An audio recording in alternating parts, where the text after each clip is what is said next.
Hi hello నమస్తే welcome to morning news with RK. ఈరోజు ప్రధాన పత్రికలో వచ్చినటువంటి వార్తలను విశ్లేషిద్దాం. వార్తల విశ్లేషణకు ముందు సైదాబాద్ లో 6 సంవత్సరాల బాలికపై జరిగిన అఘాయిత్యం అత్యంత దారుణం. ఆ దుర్మార్గుడిని, ఆ నిందితుడిని వెంటనే శిక్షించాలి. ప్రత్యేక కోర్టును ఏర్పరిచి ఆ నిందితునికి ఉరిశిక్ష విధించాలని అవర్ న్యూస్ తరఫున కోరుతున్నాం. ఆ అసూలు బాసిన ఆ బాలికకు మన అవర్ న్యూస్ తరఫున ఘన నివాళులు తెలియజేస్తూ ఈరోజు ప్రధాన పత్రికల్లో వచ్చినటువంటి వార్తలు చూద్దాం. ముందుగా నమస్తే తెలంగాణ. వివక్షపై ఉద్యమం ఇది. తెలంగాణ ఉద్యమ స్ఫూర్తితోనే Dalita Bandhu. No politics, no personal. దళితులకు ఒక్కో పార్టీ మీద అభిమానం ఉండొచ్చు. రాజకీయ పార్టీ ఆధారంగా ఒక కుటుంబాన్ని విస్మరిస్తే అది పెద్ద క్రైమ్ అవుతుంది. కాబట్టి పార్టీలకు సంబంధం లేకుండా అందరికి రీచ్ కావాలి. No politics, no personal. ప్రతి ఒక్కరికి ఇయ్యాలని చెప్పిన ముఖ్యమంత్రి కేసీఆర్. రాజకీయాలకు అతీతంగా పథకం అమలు. అందరం కలిసికట్టుగా దళితుల్ని ఆదుకోవాలి. వారిని తల్లిదండ్రుల కడుపున పెట్టుకోవాలి. నచ్చిన వ్యాపారం నచ్చిన చోట చేసుకోవచ్చు. దశల వారీగా రాష్ట్రంలో ప్రతి కుటుంబానికి వలసపోయిన వారిని లెక్కలోకి తీసుకోవాలి. రక్షణ నిధి నిర్వహణ బాధ్యత దళితులదే. 1,00,000 మందితో ప్రత్యేక పర్యవేక్షణ కమిటీలు, కలెక్టర్లు, ప్రజాప్రతినిధులు కీలక పాత్ర పోషించాలి. దళితుల్లో స్వీయ సామర్థ్యంపై చైతన్యం కల్పించాలి. పథకానికి మనమే ఆవిష్కర్తలం, మనమే ఆదర్శం. 7 దశాబ్దాలుగా కాంగ్రెస్, టీడీపీ ఏం చేశాయి? వాళ్ళు చేసి ఉంటే ఇంతటి దీనస్థితి ఉండేది కాదు. దళిత బంధుపై జాతీయ స్థాయిలో అభినందనలు. దళిత బంధు సమీక్షలో ముఖ్యమంత్రి చంద్రశేఖరరావు చెప్పినటువంటి మాటలు ఇవి. నిన్న దళిత బంధు పథకం అమలుపై సోమవారం ప్రగతి భవన్ లో జరిగిన ఉన్నత స్థాయి సమీక్ష సమావేశంలో మాట్లాడుతున్న కేసీఆర్, చిత్రంలో ఇక్కడ మంత్రి నిరంజన్ రెడ్డి, ప్రశాంత్ రెడ్డి, సిఆర్పీ నేత ఇక్కడ బట్టి విక్రమార్క, ప్రభుత్వ ప్రధాన కార్యదర్శి సోమేష్ కుమార్ తో పాటు మాజీ మంత్రి మోత్పల్లి నరసింహుడు కూడా చిత్రంలో ఉన్నారు. దీనిపై సమీక్ష నిర్వహించడం జరిగింది. ఎవరికి కూడా పాలిటిక్స్ అనేది లేదు. దళితులందరికీ అవకాశం ఇవ్వాలి. ప్రతి దళిత బిడ్డ కూడా ఈ యొక్క పథకానికి అర్హుడే అంటూ ముఖ్యమంత్రి తెలపడం జరిగింది. దళిత బంధు ఖాతాలో 10 లక్షలను ప్రభుత్వం జమ చేస్తుంది. లబ్ధిదారులు దానిలో ఎంతైనా ఖర్చు పెట్టి యూనిట్ పెట్టుకోవచ్చు. మిగిలిన డబ్బులు లబ్ధిదారుల ఖాతాలోనే. యూనిట్ విలువతో సంబంధం లేకుండా 10 లక్షలు ఇస్తుంది. దళిత బంధు కార్డులో లబ్ధిదారు పేరుతో పాటు కుటుంబ సభ్యుల పేర్లు ఉంటాయి. ఫలానా వ్యాపారమే చేయాలి, ఫలానా చోటే చేయాలన్న నిబంధనలు ఏమీ లేవు. ఎక్కడైనా వ్యాపారం చేసుకోవచ్చు. ఒకరికన్నా ఎక్కువ మంది కలిసి వ్యాపారం చేసుకోవచ్చు. దళిత రక్షణ నిధి నిర్వహణ బాధ్యత దళితులకే. సంబంధిత కమిటీలే దీన్ని నిర్వహిస్తాయి. దళిత బంధు ఉన్న కుటుంబాలకు ఇప్పటికీ అమలు చేస్తున్న పెన్షన్, రేషన్ సహా అన్ని అందుతాయి. ఎవరు కూడా ఇబ్బంది పడాల్సిన అవసరం లేదు. వారికి ఇంతకుముందు ఏదైనా లబ్ధి జరిగినట్టు ఏది ఉంటే ఈ పథకానికి అమలు కాదు అని కూడా కొద్దిమంది ప్రచారం చేస్తున్నారు. కాబట్టి దానిపై ముఖ్యమంత్రి గారు స్పందించడం జరిగింది. ఏ పథకం అమల్లో ఉన్నా కూడా, పెన్షన్ వచ్చినా, ఏ పథకం అమల్లో ఉన్నా కూడా దళిత బంధుకు దే ఆర్ ఎలిజిబుల్ అని ముఖ్యమంత్రి గారు చెప్పడం జరిగింది. 100% సబ్సిడీ ఎంతో మేలు. ఇలాంటి పథకం దేశంలో ఎక్కడా లేదు. బిడ్డ పట్ల తల్లిదండ్రుల ప్రభుత్వం ఉంటుందని సీఎం చెప్పడాన్ని ఆహ్వానిస్తున్నా. 100% సబ్సిడీతో నిధులివ్వడం ఎంతో మేలు చేస్తుంది. బట్టి విక్రమార్క గారు 100% సబ్సిడీ ఎంతో మేలని, ఒక బిడ్డ పట్ల తల్లిదండ్రులు ఏ విధంగా ఉంటారో ప్రభుత్వం కూడా అదే విధంగా ఉన్నట్టుగా సీఎం మాటలతో మాకు తెలిసిపోతుందంటూ పేర్కొనడం జరిగింది. మరొక వైపు సీఎం చారిత్రక పురుషుడు. 40 ఏళ్ల నా రాజకీయ జీవితంలో 10 మంది ముఖ్యమంత్రులను చూశాను. సీఎం కేసీఆర్ లాంటి చారిత్రక పురుషుడు మాత్రమే ఇలాంటివి చేయగలరు. మోత్పల్లి నరసింహులు. దళితుల సమగ్ర అభివృద్ధికి తెలుగు నేల మీద విప్లవాత్మకంగా పాటుపడిన ఒకే ఒక్క ప్రజాస్వామిక నేత కేసీఆర్. దళిత బంధు పథకానికి అగ్రకుల మేధావులు కూడా మద్దతు ఇవ్వాలి. దళిత బంధు దేశ దళిత జాతి అభ్యున్నతికి బాటలు వేయడం ఖాయం. గోరటి వెంకన్న, ఎమ్మెల్సీ ఉన్నటువంటి గోరటి వెంకన్న కూడా దళిత సమగ్రాభివృద్ధికి తెలుగు నేల మీద ఒక విప్లవాత్మకమైనటువంటి మార్పు తీసుకొచ్చిన ప్రజాస్వామిక నేత కేసీఆర్ అంటూ పొగడడం జరిగింది. మరొక వార్త చూద్దాం. జేపీ మోర్గన్ భారీ క్యాంపస్. ప్రపంచ స్థాయి ప్రమాణాలతో హైదరాబాద్లో ఆసియా పసిఫిక్ దేశాల్లో సంస్థకి ఇదే అతిపెద్దది. పూర్తిగా డిజిటలైజేషన్, పేపర్లెస్ వర్క్, 8.22 లక్షల చదరపు అడుగుల విస్తీర్ణం. భాగ్యనగరం సిగలో మరో కలికితరాయి చేరింది. హైదరాబాద్లో ఇంకో ప్రపంచ శ్రేణి క్యాంపస్ ఏర్పాటైంది. అమెరికా బహుళజాతి ఇన్వెస్ట్మెంట్ బ్యాంకింగ్ ఆర్థిక సేవల దిగ్గజం జేపీ మోర్గాన్ హైటెక్ సిటీలో ఈ కొత్త క్యాంపస్ను అందుబాటులోకి తెచ్చింది. దీంతో ప్రపంచవ్యాప్తంగా నెట్వర్క్ ఉన్న జేపీ మోర్గాన్ తమ ప్రధాన కేంద్రాల్లో హైదరాబాద్ను కూడా చేర్చుకున్నట్టయింది. ఆసియా పసిఫిక్లో సంస్థకు ఇదే అతిపెద్ద క్యాంపస్ కావడం గమనార్హం. అత్యాధునిక హంగులతో పర్యావరణ హితంగా 8.22 లక్షల చదరపు అడుగుల్లో దీన్ని నిర్మించారు. ఇందులో ఉద్యోగుల ఎలక్ట్రికల్ వెహికల్స్ కోసం ఛార్జింగ్ పాయింట్లను ఏర్పాటు చేయడం విశేషం. ఈ క్యాంపస్ను పూర్తిగా డిజిటలైజేషన్ చేయగా ఉద్యోగుల కోసం ఎన్నో ఏర్పాట్లు చేసినట్లు సంస్థ వెల్లడించింది. జేపీ మోర్గాన్ ఒక భారీ క్యాంపస్ను ఏర్పాటు చేయడం జరిగింది హైటెక్ సిటీలో. చాలా సంతోషం. ఐటీ శాఖ మంత్రి కృషితో ఇది రూపుదిద్దుకుంది. దీనివల్ల మనకి ఇక్కడ తెలంగాణలో ఉన్నటువంటి అనేక మందికి ఉపాధి అవకాశం పెరుగుతుంది. కాబట్టి దీన్ని అందరూ కూడా ఇది సంతోషంగా భావించాలి. మహాబాగా మనకు దోకా, రైల్వే కోచ్ ఫ్యాక్టరీపై బీజేపీ ద్వంద్వ వైఖరి. కాజీపేటలో ప్లాంట్పై కేంద్రం 2 సార్లు మోసం. విభజన చట్టంలో హామీ ఇచ్చిన మొండిచేయి. ఎన్నికల వేళ మహారాష్ట్రకు ఫ్యాక్టరీ మంజూరు. రికార్డు సమయంలో నిధులు పనులు మొదలు. ప్రజల ఆకాంక్షతో పనిలేదు, చట్టాన్ని పట్టించుకునేది లేదు, స్వయంగా ఇచ్చిన హామీని నిలబెట్టుకోవాలన్న ఇంకిత జ్ఞానం లేదు. నచ్చితేనే ఎన్నికల్లో లాభం ఉంటేనే పనిచేయడం, లేదంటే ప్రజలకు వెన్నుపోటు పొడవడం. ఇది కేంద్రంలోని బీజేపీ ప్రభుత్వ విధానం. తెలంగాణకు రైల్వే కోచ్ ఫ్యాక్టరీ ఇచ్చే విషయంలో నమ్మించి మోసం చేసిన కేంద్రం మహారాష్ట్రకు మాత్రం ఆగమేఘాల మీద మంజూరు చేసి ఎన్నికల్లో లబ్ధి పొందేందుకు ప్రయత్నించింది. రికార్డు స్థాయిలో 2.5 ఏళ్లలోనే 587 కోట్లు విడుదల చేసి పక్షపాత వైఖరిని రుజువు చేసుకుంది. హైదరాబాద్కు చెందిన సామాజిక కార్యకర్త ఇనుగంటి రవికుమార్ ఆర్టీఐ ద్వారా కేంద్రం ఇటీవల ఇచ్చిన సమాధానాలే ఇందుకు నిదర్శనం.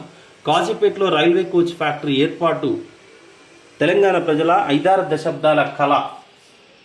ఇప్పటికే కేంద్రం 2 సార్లు హామీ ఇచ్చింది. కాజీపేటలో రైల్వే కోచ్ ఫ్యాక్టరీ అనేది మేము చిన్నప్పటి నుండి వింటున్నాం. ఎన్నిసార్లు హామీ ఇస్తారు? ఏ ప్రభుత్వం వచ్చినా కూడా గతంలో ఉన్నటువంటి యూపీఏ కావచ్చు, అంతకుముందు ఎన్డీఏ కావచ్చు, ఇప్పటి ఉన్నటువంటి ఎన్డీఏ ప్రభుత్వం కావచ్చు, కాజీపేటలో ఏర్పాటు చేస్తామని హామీ ఇస్తారు.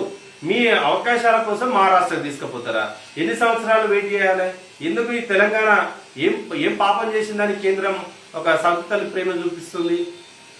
ఇవ్వాలి కదా. ఇక్కడ ఎన్ని సంవత్సరాలు ఆగుతారు? విభజన చట్టంలో కూడా హామీ ఇచ్చిండు. తెలంగాణ రాష్ట్ర ఏర్పాటు విభజన చట్టంలో హామీ ఇచ్చినా కూడా మీరు చట్టాలను కూడా పట్టించుకోకుంటే ఎట్లా? దీని మీద బండి సంజయ్ గారు మాట్లాడాలి కదా, కిషన్ రెడ్డి గారు మాట్లాడాలి కదా. భారతీయ జనతా పార్టీ నాయకులు దీనిపై దృష్టి సారించాలి. తెలంగాణలో కూడా క్రెడిట్ మీకే వస్తుంది కదా. ఇక్కడ ఎంతో మందికి ఉపాధి జరుగుతుంది, ఎంతో మందికి ఉపయోగకరంగా ఉండేటువంటి దీన్ని బీజేపీ నేతలు దీనిపై దృష్టి సారించాలని కోరుతున్నాం. సప్లిమెంటల్ ఫీజుతో గ్రీన్ కార్డ్, కొత్త బిల్లు తయారీపై అమెరికా కసరత్తు, 1,00,000 మంది భారతీయులకు లబ్ధి.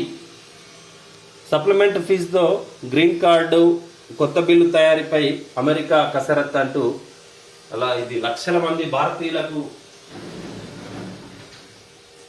ఉపయోగం. మరొక అంశం, పథకాల అమలులో తెలంగాణ ముందంజ.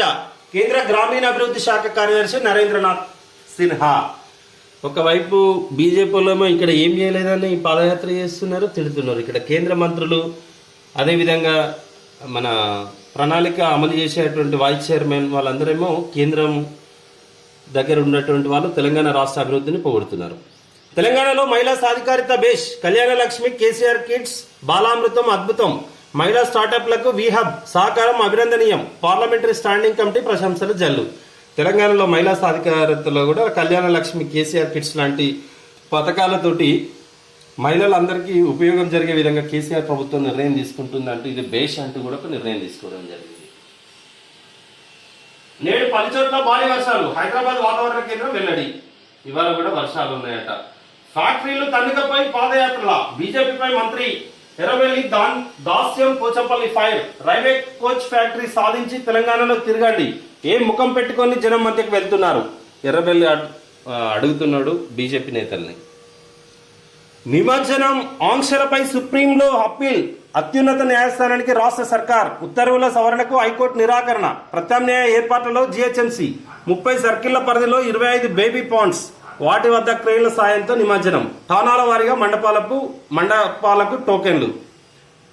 మొన్న ఇంతకుముందే హైకోర్టు ఇచ్చినటువంటి తీర్పుపై నిన్న రివ్యూ పిటిషన్ దాఖలు చేయడం జరిగింది. రివ్యూ పిటిషన్లో కూడా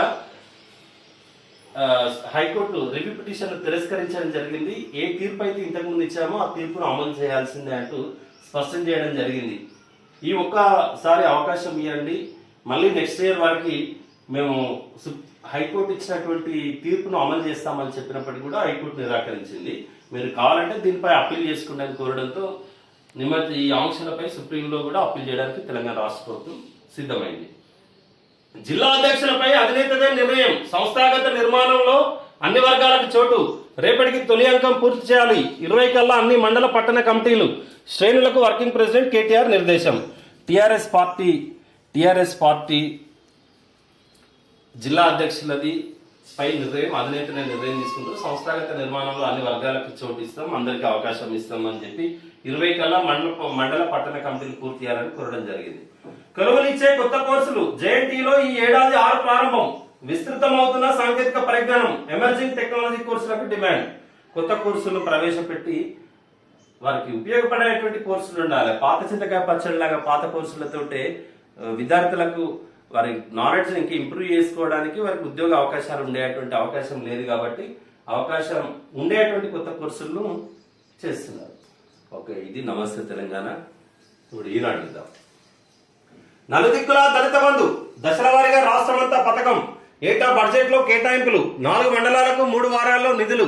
ప్రతి లబ్ధిదారుడికి ప్రత్యేక ఖాతా. సీఎం కేసీఆర్. ప్రతి దళిత కుటుంబం అభ్యున్నతి ధ్యేయంగా చేపట్టిన దళిత బంధు పథకం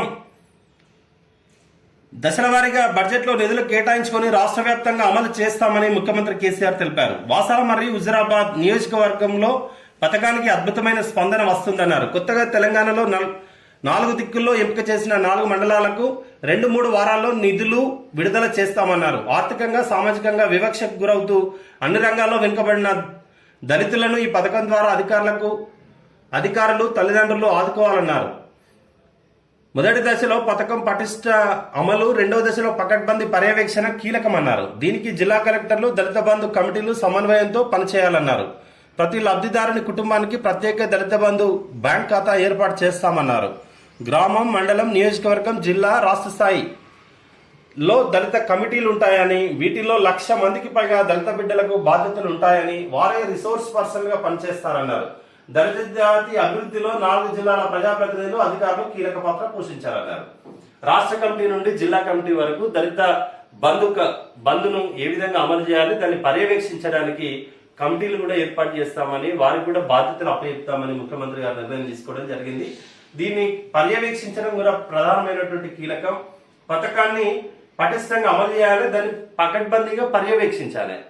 ఒక పథకం పెట్టిన తర్వాత ఇడిచిపెట్టేస్తే ప్రాపర్ గా గ్రౌండ్ కి ఏ విధంగా పోతుంది అనేది కూడా పర్యవేక్షిస్తేనే అది సక్సెస్ అవుతుంది అనేది ముఖ్యమంత్రి గారు చెప్పడం జరిగింది. దేశంలో ఎక్కడా లేదు. ఒక్కో దళిత కుటుంబానికి 10 లక్షల ఆర్థిక సహాయం అందించే పథకం దేశంలో ఎక్కడా లేదు. దళిత బంధు పైలట్ ప్రాజెక్టుకు నా నియోజకవర్గం మధురలోని చింతకాని మండలాన్ని ఎంపిక చేసినందుకు ముఖ్యమంత్రికి ధన్యవాదాలు. సీఎం ఆలోచనల మేరకు మండలంలో దళిత బంధు అమలు కోసం శాయశక్తిలా కృషి చేస్తా.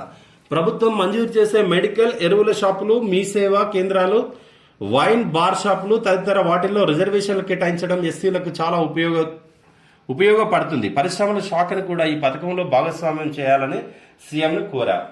బట్టి విక్రమార్క గారు ఈ పథకం గురించి మరియు అతని నియోజకవర్గంలో ఒక మండలాన్ని కూడా తీసుకున్నందుకు ముఖ్యమంత్రికి ధన్యవాదాలు తెలిపాడు. మరొక ఇంపార్టెంట్ న్యూస్. అక్రమంగా వాడారా లేదా అదే తెలుసుకోవాలనుకుంటున్నాం.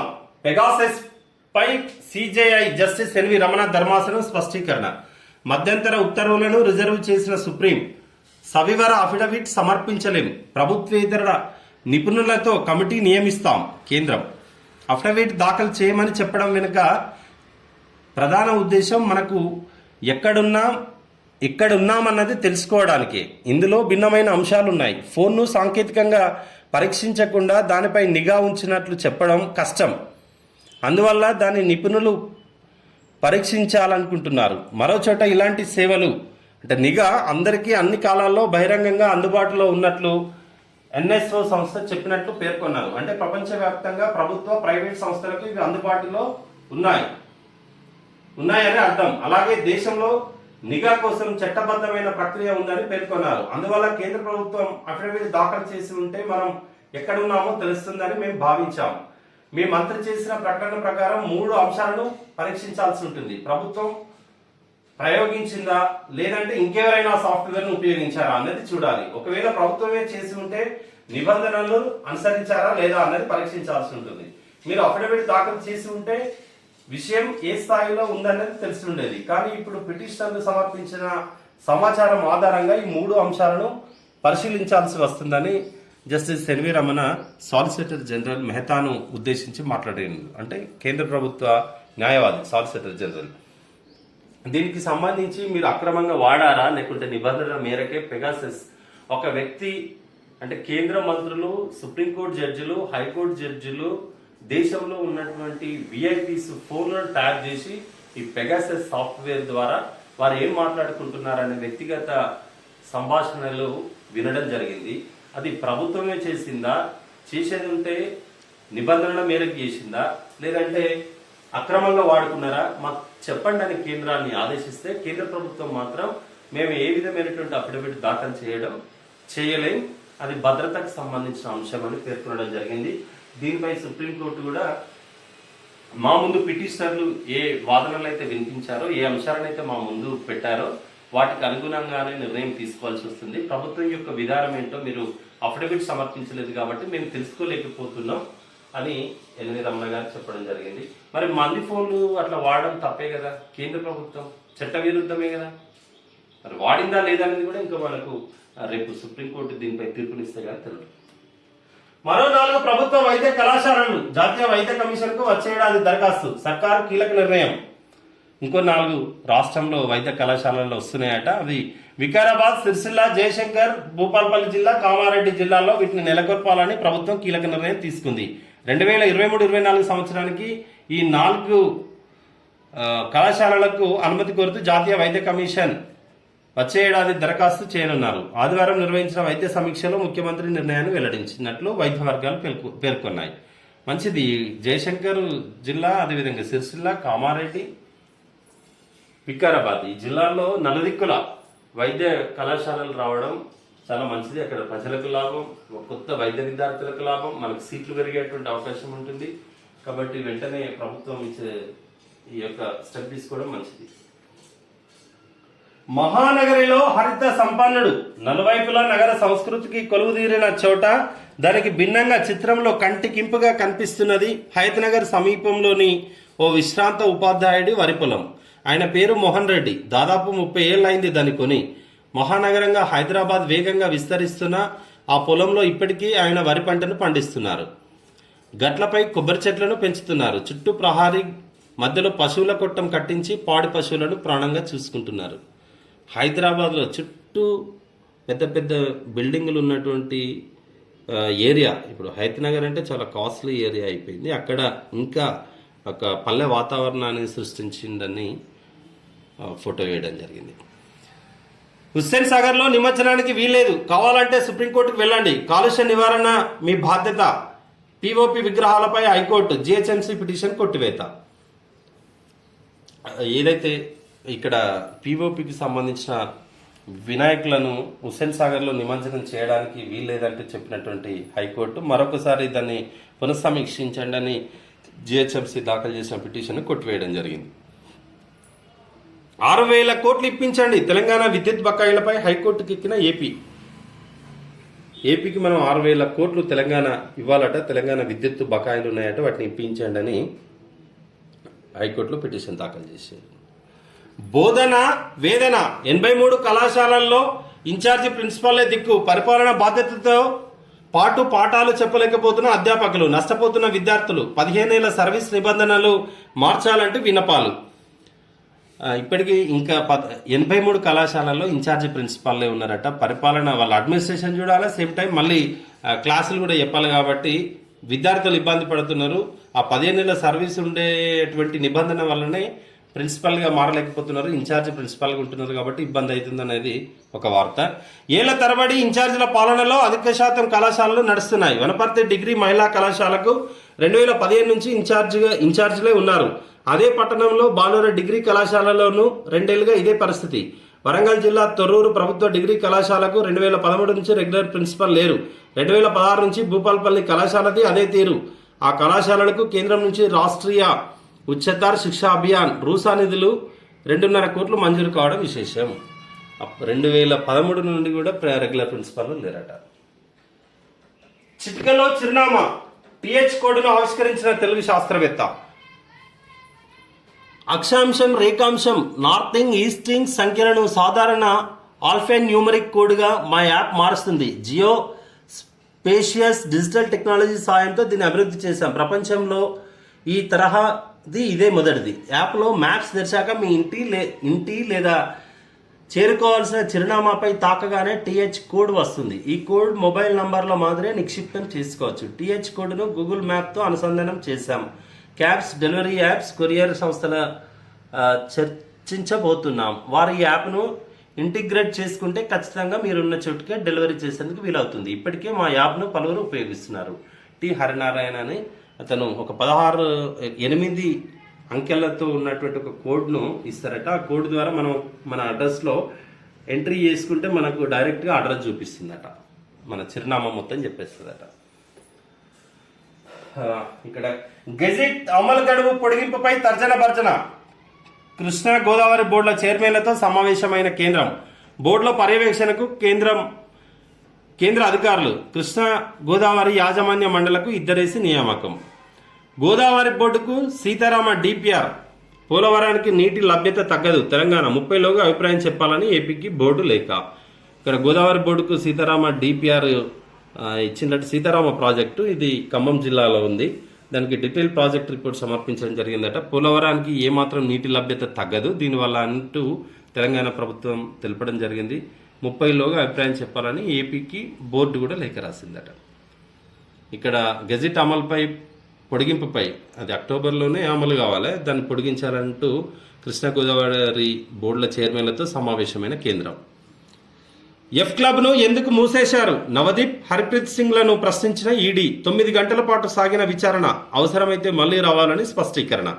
నవదీప్ హీరోది ఎఫ్ క్లబ్ను ఎందుకు మూసేశారంటూ ప్రశ్నించడం జరిగింది. ఇదే కేంద్రంగా ఈ ఎన్ఫోర్స్మెంట్ డైరెక్టరేట్ కావచ్చు, ఇంతకుముందు ఎక్సైజ్ డిపార్ట్మెంట్ కావచ్చు, దీని కేంద్రంగానే ఇక్కడే డ్రగ్స్ వినియోగించడం జరిగింది, వీరి ద్వారానే వినియోగించడం జరిగింది అనేది ప్రధానమైనటువంటి ఆరోపణ. అప్పు భారమైంది, చావు చేరువైంది. రుణాలు తీర్చలేమనే వెదతో 5 రైతుల ఆత్మహత్య. వికారాబాద్, వరంగల్, ఆదిలాబాద్, నిర్మల్ జిల్లాల్లో విషాదం. అత్యంత విషాదకరం.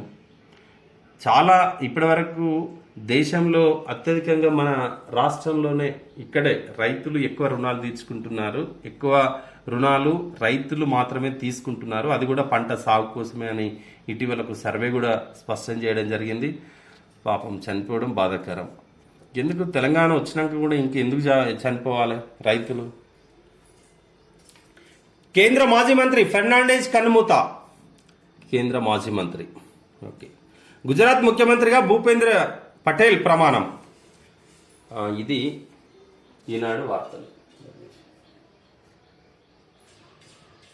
ఇప్పుడు ఆంధ్రజ్యోతి పత్రికను చూద్దాం.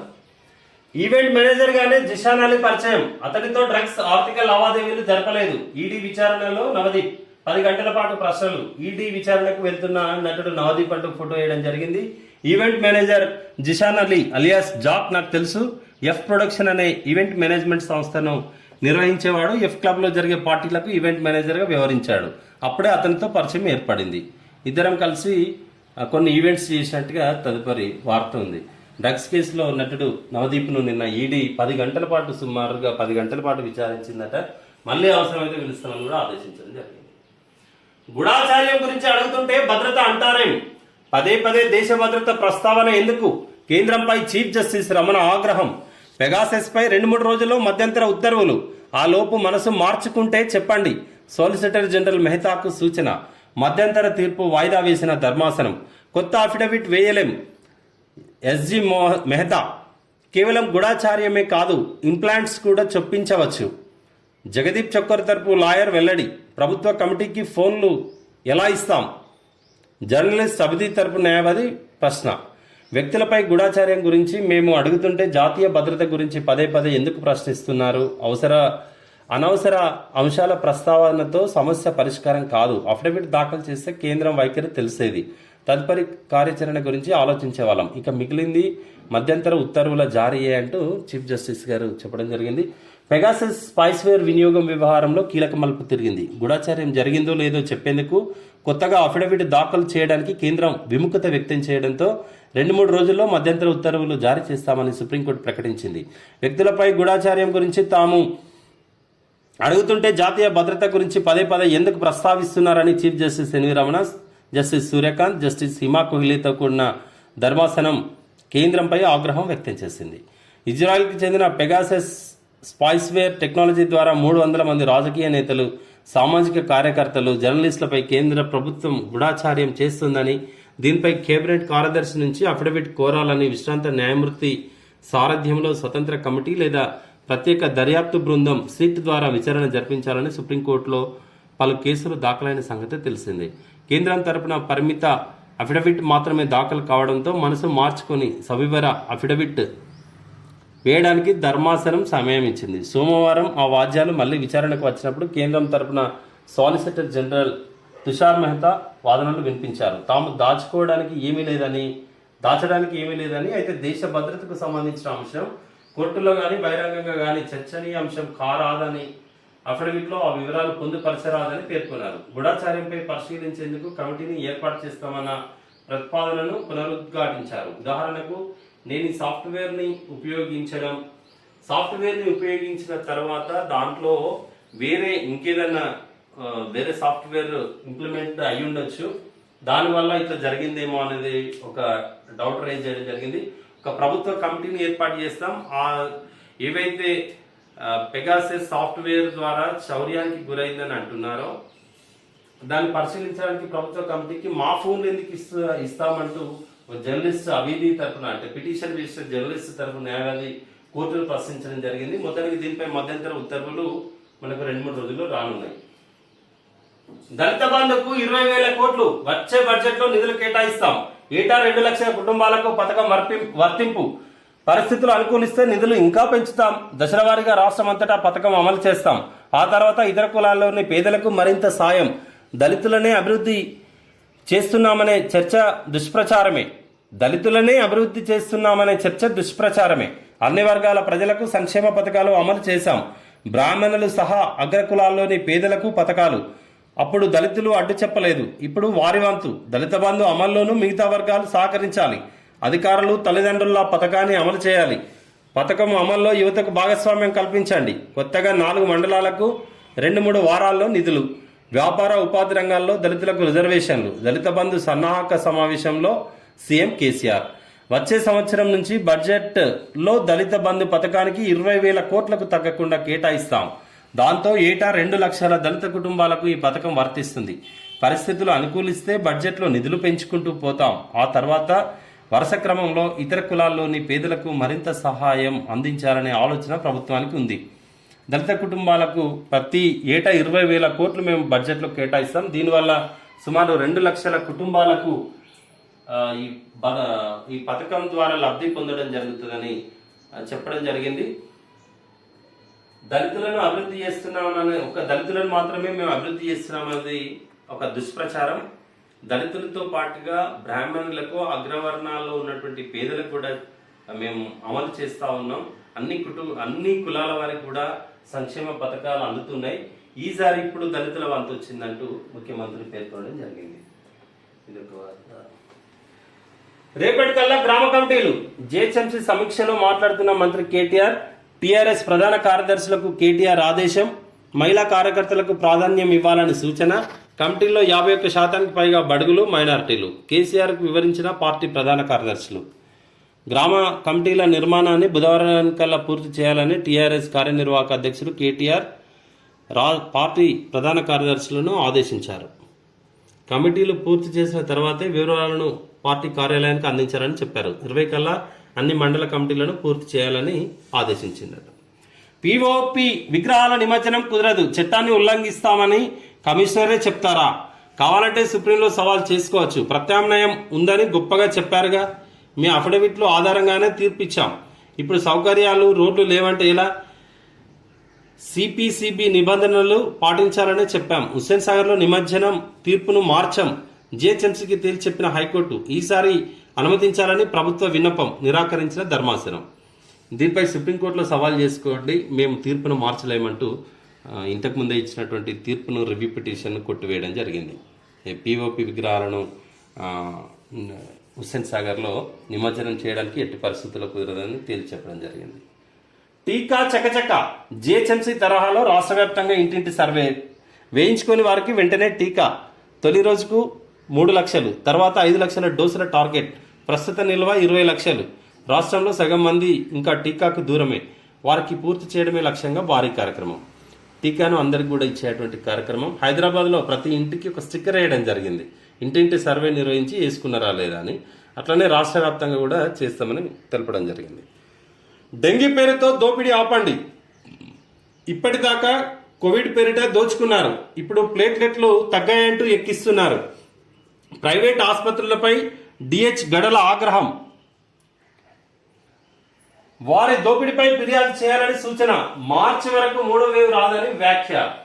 డెంగీ పేరుతోటి మళ్ళీ వీరు ఆసుపత్రులు ప్లేట్లెట్లు తగ్గాయంటూ ప్లేట్లెక్కి ఎక్కియాలంటూ ప్రజలను దోచుకునే కార్యక్రమానికి తెరలేపింది. మళ్ళీ ప్రైవేట్ ఆసుపత్రులు ఎవ్వరు కూడా ఎక్కువ ఫీజు వసూలు చేసినట్టు ఏదంటే వీరికి ఫిర్యాదు చేయండి, వైద్య ఆరోగ్య శాఖ అధికారులకు ఫిర్యాదు చేయండి, హైకోర్టులో ఫిర్యాదు చేయండి, మానవ హక్కుల కమిషన్ ఆశ్రయించండి.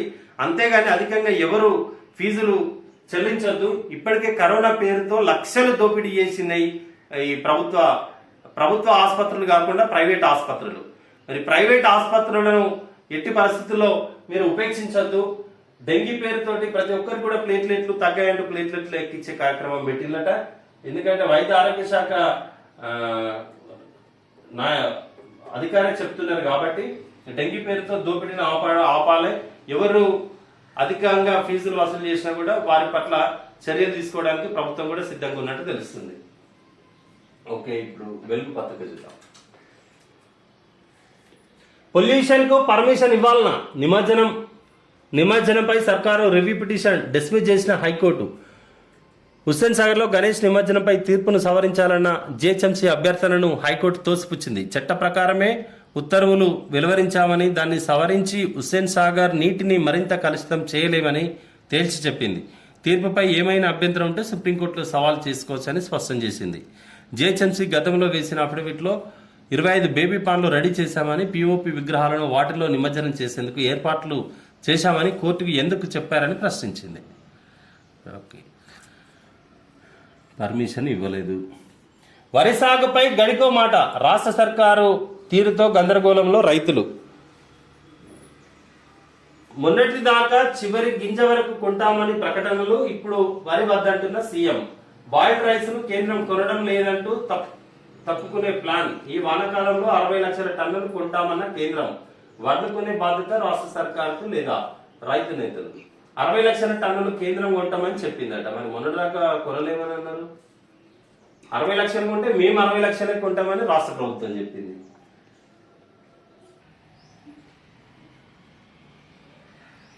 ఏడాది నుంచి రాష్ట్ర ప్రభుత్వం వరి రైతులతో ఆడుకుంటుంది. వచ్చే యాసంగి నుంచి వరి వేయవద్దంటూ ఇప్పుడు ఏకంగా రైతుల మెడపై కత్తి పెట్టినంత పనిచేసింది.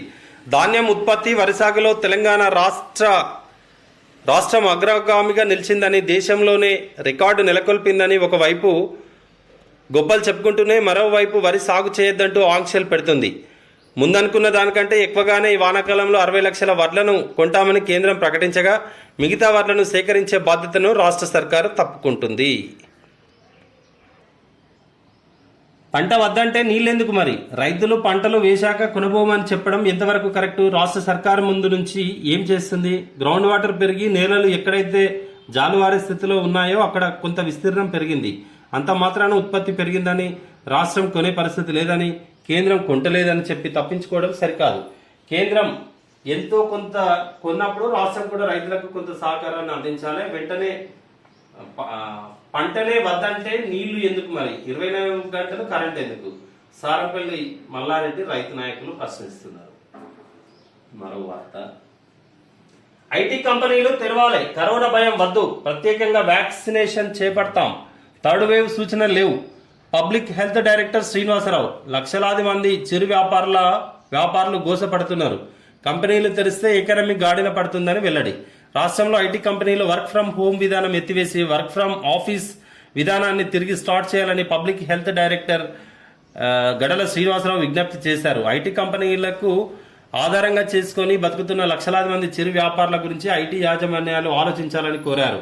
వారంతా ఉపాధి కోల్పోయి ఆర్థిక ఇబ్బందులు పడుతున్నారని డిహెచ్ ఆవేదన వ్యక్తం చేశారు. కోటిలోని తన ఆఫీసులో సోమవారం మీడియా సమావేశంలో డిహెచ్ మాట్లాడుతూ వర్క్ ఫ్రం ఆఫీస్ విధానం స్టార్ట్ చేస్తే రాష్ట్ర ఆర్థిక వ్యవస్థ కూడా గాడిన పడే అవకాశం ఉందని పేర్కొన్నారట. ఐటీ కంపెనీలు తెరవాలి, కరోనాకు భయపడాల్సిన అవసరం లేదు, వ్యాక్సినేషన్ కూడా పూర్తి చేస్తున్నాం. వీరిపై ఆధారపడ్డటువంటి చిరు వ్యాపారుల బతుకులు చాలా ఘోరంగా ఉంది కాబట్టి వారికి అవకాశం కలగాలంటే, వారికి ఉపాధి కలగాలంటే మీరు ఇక్కించలే చేయండి అని చెప్పి కోరడం జరిగింది ఐటీ కంపెనీలను. 4 మండలాలకు త్వరలో దళిత బంధు పైసలు. రాష్ట్రం నలుదిక్కులో పైలట్ ప్రాజెక్టును అమలు చేస్తాం. ఆర్థిక సామాజిక వివక్షతను పోగొట్టేందుకే స్కీమ్ తెచ్చినాం. దళిత బంధుపై సమీక్షలో సీఎం కేసీఆర్. ఈ అంతరాలు, ఆర్థికమైనటువంటి అంతరాల ద్వారానే సామాజిక అంతరాలు పెరిగిపోతున్నాయి కాబట్టి ఈ ఆర్థిక అంతరాలను సమన్వయం చేయడం కోసం దళిత బంధు స్కీమ్ తీసుకొచ్చిండ్రు. దళిత బంధు ద్వారా ఒక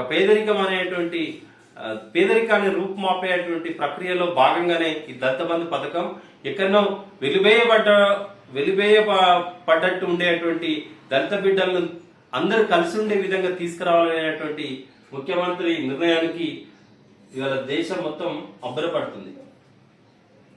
కేసీఆర్ ను గద్దెదించుదాం, ఆయన బలవంతుడేం కాదు, గట్టిగా పనిచేస్తే పెద్ద పనేం కాదు. గజ్వేల్ సభతో దండోరా మోగిద్దాం, కేసీఆర్ గుండెల్లో దడ పుట్టిద్దామన్న PCC chief Revanth Reddy. CM KCR బలవంతుడేం కాదని, ఆయన అన్ని నక్కజిత్తులేనని పిసిసి చీఫ్ రేవంత్ రెడ్డి అన్నారు. గట్టిగా పనిచేస్తే ఆయన్ను గద్దెదించడం పెద్ద పనేం కాదని చెప్పారు. కేసీఆర్ మాటలు మంత్రాలు ఎదుర్కొని పనిచేయాలన్నారు. దీనికోసం గజ్వేల్ సభ నాందిగా దండోరా మోగిద్దామని, దండు కడదామని, కేసీఆర్ గుండెల్లో దడ పుట్టిద్దామని కార్యకర్తలకు పిలుపునిచ్చారు. గజ్వేల్లో ఈ నెల 17న జరిగే దళిత గిరిజన ఆత్మగౌరవ దండోరా సభ ఏర్పాటుపై సోమవారం గాంధీ భవన్లో రేవంత్ రెడ్డి సమీక్ష నిర్వహించారట. సెప్టెంబర్ 17న గజ్వేల్ నియోజకవర్గంలో పిసిసి అధ్యక్షుడిగా రేవంత్ రెడ్డి గారు సభ నిర్వహిస్తున్నారు. దీనిలో కేసీఆర్ని గద్దెదించడానికి మనం ఆయన పెద్ద బలవంతుడేం కాదు, మనం గట్టిగా పనిచేసేది ఉంటే ఆ పని కూడా అవుతుంది అంటూ కార్యకర్తలకు ఉత్సాహాన్ని ఇచ్చేటువంటి మాటలు. రేపిస్టును ఎన్కౌంటర్ చేయాలి, చిన్నారి అత్యాచార ఘటనపై వెల్లువెత్తిన ఆందోళన. సైదాబాద్ సింగరేణి కాలనీలో ప్రజా సంఘాల రిలే దీక్షలు.